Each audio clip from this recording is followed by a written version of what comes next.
Ẹ̀yin èèyàn lé èyí tún lágbára o, èyí tún lágbára o. Wọ́n ní àǹtí Wáyé, wọ́n ní spiritual ni wọ́n fẹ́ lọ báyìí o. Wọ́n ní spiritual ni wọ́n fẹ́ lọ o. Wọ́n ní ṣe ni wọ́n gbéra, ni wọ́n lọ bá Queen Naomi l'Ákúrẹ́. Ẹ̀yin náà dẹ̀ ti mọ̀ pé wọ́n sọ pé Queen Naomi nìkan ni kó máa ṣe oúnjẹ kábíyèsí nítorí pé wọn ò fẹ́ kí àwọn olórí kan dé ibi ìkòkò wọn. Wọ́n ní ìgbà tí àǹtí wa tí wọ́n dé Àkúrẹ́, wọ́n ní nǹkan tó ya àwọn lẹ́nu òun ni pé Queen Naomi ti rí láti inú ilé, ìpè wọ́n rí níta.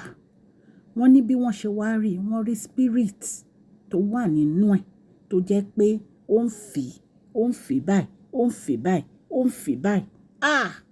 Wọ́n ní Queen Naomi bá ní kí àwọn àbúrò àwọn àti mọ́mí àwọn kan sún mẹ́yìn, kan ṣí gate. Wọ́n ní bí Queen Naomi ṣe wọnú ẹ̀mí lọ pẹ̀lú ẹ̀ nìyẹn.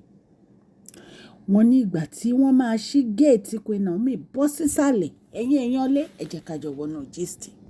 TV ń kí yín, Mashola Gist TV ń kí yín, adúpẹ́ atọ́pẹ́dá.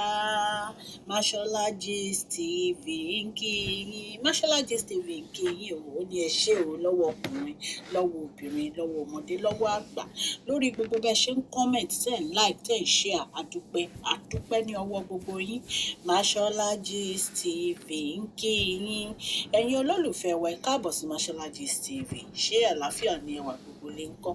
Orúkọ mi ni Mashola kò yí padà. A máa ń sọ̀rọ̀ nípa celebrity gist, royal gist, politics àti gbogbo nǹkan tó ń ṣẹlẹ̀ ní agbègbè orílẹ̀-èdè bàbá wa ní ilẹ̀ Nàìjíríà. A ń sọ̀rọ̀ nípa celebrity gist, royal gist, politics àti gbogbo nǹkan tó ń ṣẹlẹ̀ ní orílẹ̀-èdè wa. Ẹ̀yin èèyàn lè tẹ́ bá ti subscribe, ẹ tẹ notification bell kẹ́ ẹ subscribe so that a bá ti post any gist ẹ máa rí.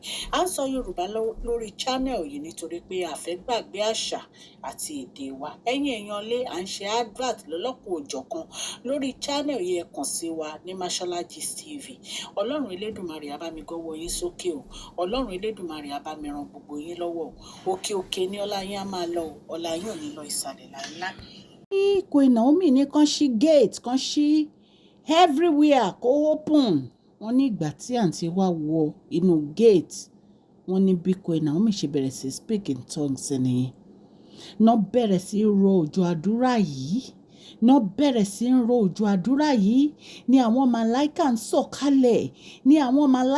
sọ̀kalẹ̀. Wọ́n ní bí àǹtí wa ṣe bẹ̀rẹ̀ sí kà nìyẹn o. Náà bá ń wíjọ́, náà ń sọ̀rọ̀, wọ́n ní gbogbo ọ̀rọ̀ pátá. Wọ́n ní àǹtí wa bá ń sunkún, náà bá ń yíra mọ́lẹ̀.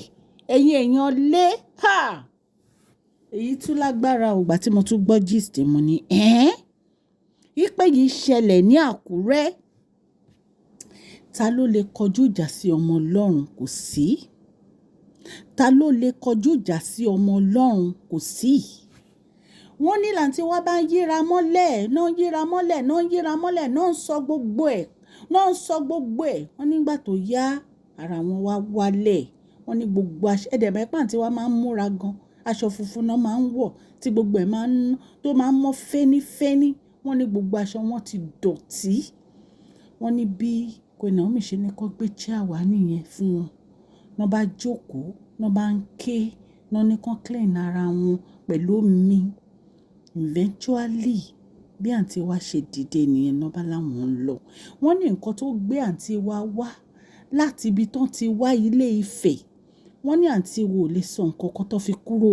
Ẹ̀yin èèyàn lé, the great God is working. The miracle God is on his throne. Ọlọ́run àwọn ọlọ́run ń bẹ láàyè, kò kúrò. Ó wà láàyè síbẹ̀síbẹ̀. Ọba tó wà ní ipá àti agbára, alágbára ńlá ó wà síbẹ̀. Queen Naomi pé ó dá Queen Naomi lóhùn nítorí pé Ọlọ́run ò fi Queen Naomi sílẹ̀ rárá. Kò fi wọ́n sílẹ̀ ní ìgbà kankan. Ẹ̀yin èèyàn lé, èyí lágbára. Ìgbà tí mo gbọ́ gist mo ní Olúwa ló ń ṣiṣẹ́ ẹ̀. Olúwa ò fi ọmọ ẹ̀ sílẹ̀ ni. Nítorí pé Ọlọ́run ní ta bá wá àwa yóò rí. Ó ní ká kànlẹ̀kùn òṣì sílẹ̀ fún wa. Ó ní ká béèrè. òun á ṣe é. Queen Naomi kànlẹ̀kùn, wọ́n béèrè, Ọlọ́run dẹ̀ dúró tí wọ́n, Ọlọ́run gbọ́ tiwọn. Ìrònúpìwàdà ló yẹ àǹtí wa hé. Ìrònúpìwàdà ló yẹ àǹtí wa hé, kò sí nǹkan míì. Gbogbo pé kéèyàn máa lọ kiri ilé babaláwo, ilé oníṣègùn kò lè pè yín.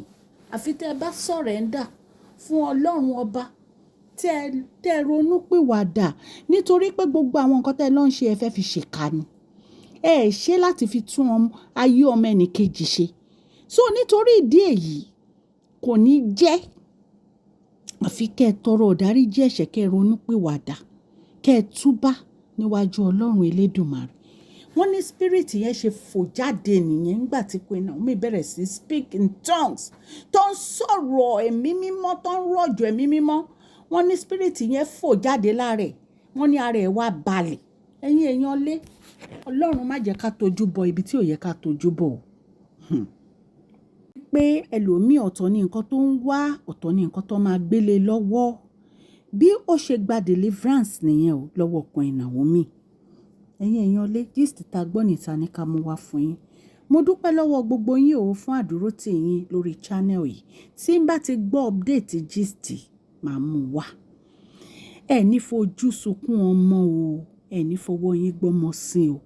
Ọlá yín kò ní lọ ilẹ̀, òkè òkè ló máa lọ. Ẹ jọ̀ọ́ ẹ bá mi fún fídíò yìí ní thumbs up o. Please share this video, like and subscribe. God bless you all.